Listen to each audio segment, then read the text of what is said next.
Mii de români se află în acest weekend pe litoralul românesc și dacă au doar 3 zile la dispoziție, tinerii au început distracția încă de azi noapte. Colega mea, Flaviana Marcu, se află la Vama Veche. Flaviana, care este acum atmosfera? A reînceput distracția acolo? Bineînțeles că a reînceput, de fapt pentru unii nici măcar nu s-a terminat, pentru că nu au închis un ochi toată noaptea. Muzica a răsunat în toate colțurile stațiunii și la fel se întâmplă și acum.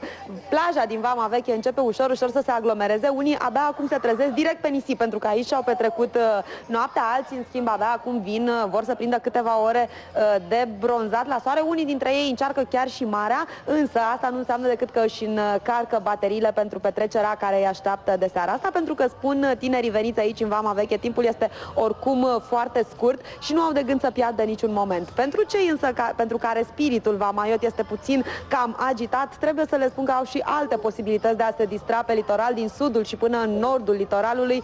Astăzi și mâine sunt spectacole peste tot. Mai mult decât atât, Bricul Mircea îi poate plimba pe turiști între stațiuni, iar de seară cluburile vor răsuna din nou de petreceri.